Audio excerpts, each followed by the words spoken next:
This week, the Bears are facing a perfect storm that could define the entire season. A devastating decision about the injured reserve list has shaken Soldier Field to its core, while a mysterious injury to our star running back has the entire organization on edge. But here's where it gets really interesting, because an unknown rookie might be the key piece no one saw coming. Last-minute reinforcements aren't going to be enough for what's coming this Sunday against Dallas. If you thought we hit rock bottom, brother, I assure you, it's just beginning. Stick with me because what's happening at Hollis Hall is going to change everything. You thought you knew about this team. The Bears' defensive nightmare just got catastrophically worse. And I'm here to unveil the whole truth the media isn't telling you. Jaylen Johnson, our star cornerback and two-time Pro Bowler, has been placed on the injured reserve due to a groin injury that will keep him out for a minimum of 4 weeks. But here's the part that's got me completely outraged and should have every fan furious. This injury isn't new, my friends, and the organization has been playing with fire for months. I tell you this with all sincerity and based on the information I've been following all off-season. Johnson has been dealing with this injury since preseason.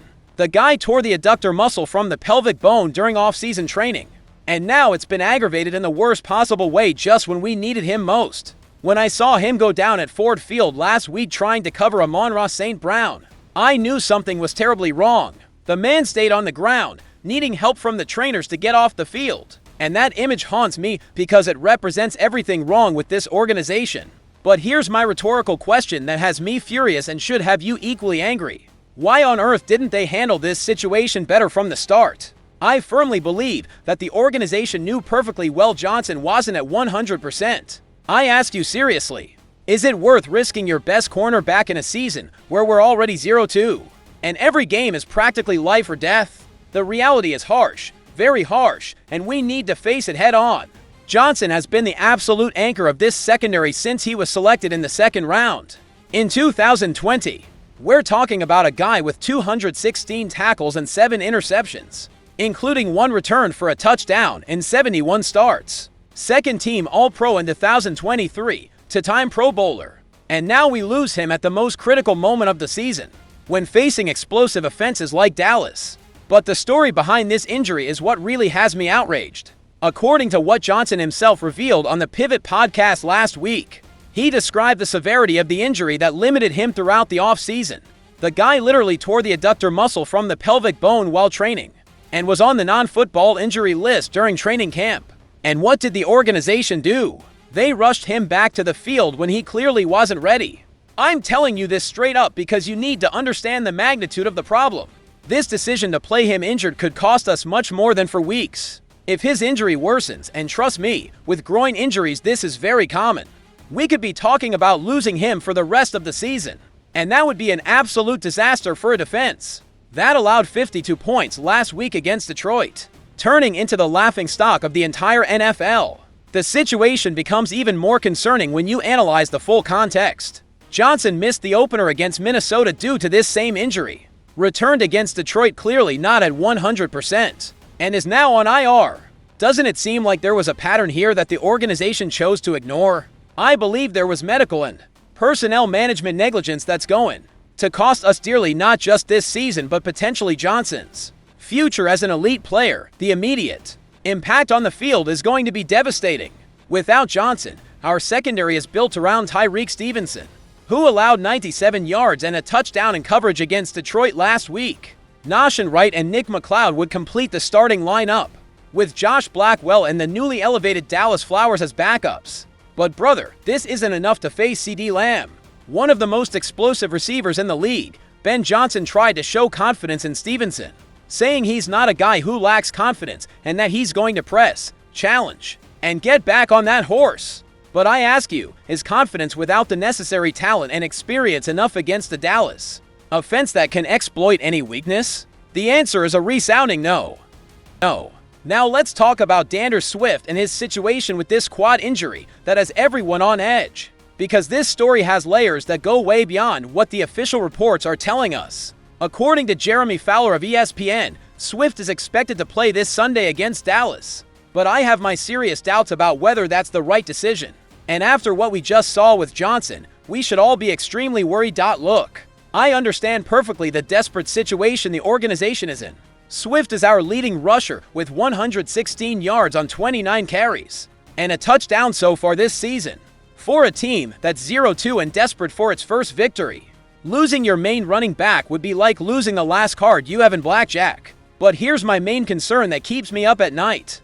Are we repeating the exact same catastrophic mistake we just made with Johnson? I firmly believe that Ben Johnson and the medical staff are playing with fire here, and we fans have the right to question these decisions because they affect the future of our team directly. Swift was limited in practice all week, and that for me is a gigantic red flag we can't ignore. I ask you seriously, is it worth risking Swift's long-term health for one game, even if it's against a direct rival like Dallas? That's also struggling to find its identity this season. The pressure on Caleb Williams is already immense, and that's something we can't underestimate in this equation. The kid has shown growth, according to Johnson himself, who said he's seen tremendous growth in terms of going through the progression, and that Williams can now get to number 3 or 4 in the read, trusting his feet and his footwork. But if Swift can't give 100%, if he's running with pain or limitations, how do we expect Williams to have the support he desperately needs in the ground game to take the pressure off? Here's what really worries me and what should concern you.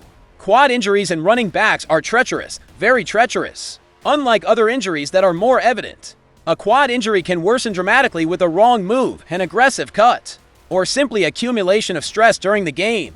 And we're talking about Swift facing a Dallas defense that, although having its problems, will be hunting every opportunity to punish our players. I'm telling you this frankly because I've seen this happen too many times. If Swift takes the field at 70 to 80%, we could be seeing another disaster like last week against Detroit, but this time with even worse consequences. The offensive line, which has already had its problems, needs Swift to be at his best to establish the run game, keep the defense honest, and create play-action opportunities that Williams needs to develop as a quarterback. But there's a deeper issue here that we need to discuss. Swift came to Chicago as a free agent with enormous expectations, and his performance so far has been solid but not spectacular. An injury that limits him for weeks or, worse yet, becomes chronic could ruin not only this season, but also his future in the organization. Are they really considering all these variables? Or are they making desperate decisions based on the pressure of needing a win?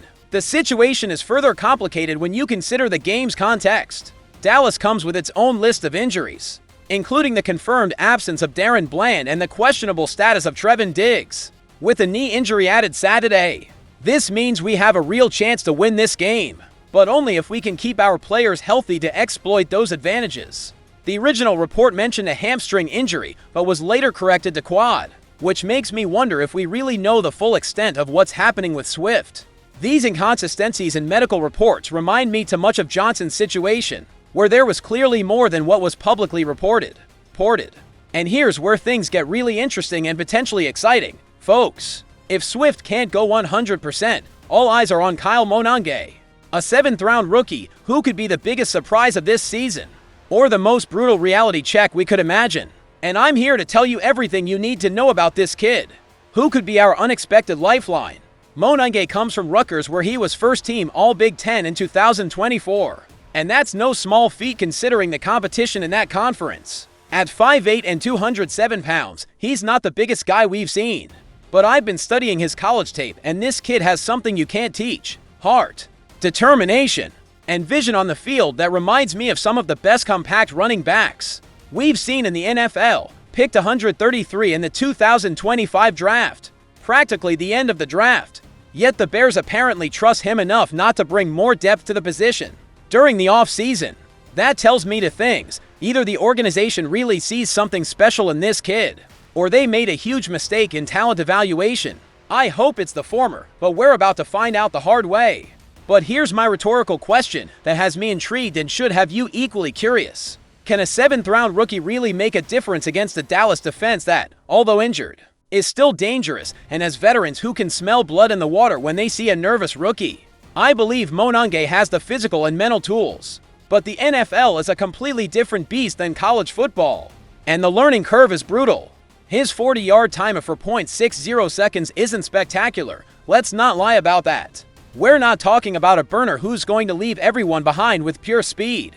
But I'm telling you this based on years of analyzing prospects. Sometimes it's not about pure speed. but acceleration, field vision, balance, and the mental ability to read defenses and find gaps others don't see. At Rutgers, Monang demonstrated exactly those qualities that the NFL values in modern running backs. His ability to run between tackles with power, but also to bounce outside and make plays in space, is exactly what a Ben Johnson offense needs. And here's what really excites me. Johnson has shown in Detroit and now in Chicago that he knows how to maximize the talent of running backs that aren't necessarily the most athletic in the world. Monang's story is fascinating when you analyze it completely. He grew up in New Jersey, a state that produces incredible talent but is often overlooked by big programs. He stayed home to play at Rutgers, where he had to earn every opportunity, every carry, every yard. That creates a type of mentality that can't be replicated, a hunger that players drafted in high rounds simply don't have. If this kid has to enter the game this Sunday, and I think there's a real chance of that happening, he needs to run with the aggression of someone who knows this could be his only chance to prove he belongs at this level. The Bears have seen something in him during training camp and preseason that convinced them to keep him on the active roster, and they might be about to discover if that evaluation was correct. But let's be realistic about expectations. Monang is going to face a Dallas defense that has players like Micah Parsons, DeMarcus Lawrence, and Trevon Diggs if he plays, who have been at this level for years. These veterans know how to exploit a rookie's inexperience, how to make him nervous, how to force him to make mistakes that cost games. The key for Monang, if he has to play a significant role, is going to be keeping things simple, not trying to do too much, trusting his training, and executing the fundamentals that got him here. Ben Johnson is going to have to design plays that maximize his strengths while minimizing his inexperience. And that's going to be a real test for the offensive coordinator as well. I ask you in all sincerity, are you ready to see if this rookie from New Jersey can bring some magic to Soldier Field? Because if Swift can't go, or if he has to leave the game due to pain, Monang is going to have to grow up fast this Sunday. And honestly, after all the disappointments we've lived through this season, maybe a kid with nothing to lose and everything to prove is exactly what we need. Before I get to my final conclusions, we need to talk about the emergency reinforcements the Bears added for Week 3, because this completes the puzzle of how desperate the situation is. Carl Jones Jr. and Dallas Flowers were elevated from the practice squad to help fill the massive gaps we have on defense. But let's be honest, these are not long-term solutions. They're band-aids on wounds that need major surgery. Jones Jr. is on his second elevation of the season, while Flowers is on his first. This means we have a limited number of times we can use these players before having to make permanent roster decisions. And that tells me that the organization is really in panic mode, trying to find anything that might work against Dallas. The defense that allowed 52 points against Detroit is now going to face Dak Prescott, CeeDee Lamb, and potentially George Pickens without several of its best players. Kyler Gordon, Jaylen Jones, and TJ Edwards are also out, which means we're basically fielding a roster of backups and rookies against an offense that, when functioning, can put points in bunches. Bears fans, after analyzing these three explosive stories that are defining our season, I have questions that need urgent answers that go to the heart of what it means to be a fan of this team. First, do you think the organization handled Johnson's situation correctly? Or should they have protected him better from the start when it was obvious he wasn't completely healthy? Second, do you trust Swift to perform at the highest level with this quad injury? Or would you prefer to see Monang take on more responsibilities before we risk losing another key player for the rest of the season? And third, can a 7th-round rookie really make a difference at such a critical moment for the franchise? Or are we being too optimistic about what a rookie can achieve against NFL veterans? This is exactly why we need to stay united as the family we are. The Bears are facing adversities that could dictate the course of the entire season. And we need every voice, every opinion, and every heart that beats navy blue and orange to navigate these turbulent waters together. If this analysis kept you on the edge of your seat, if these revelations made you think differently about the team and the decisions being made at Hollis Hall, then I need you to be part of this community that not only follows the Bears but lives and breeds them every day of the season. Subscribe right now, because this season is far from over, and the surprises are just beginning. Like this video if you believe the Bears can overcome these adversities, and tell me in the comments which of these three stories impacted you the most and what you would do if you were the head coach in this situation, because at the end of the day, We're a family, and families stick together through thick and thin. See you in the next video, where we'll keep uncovering the whole truth about our beloved Chicago Bears. Bear down, family.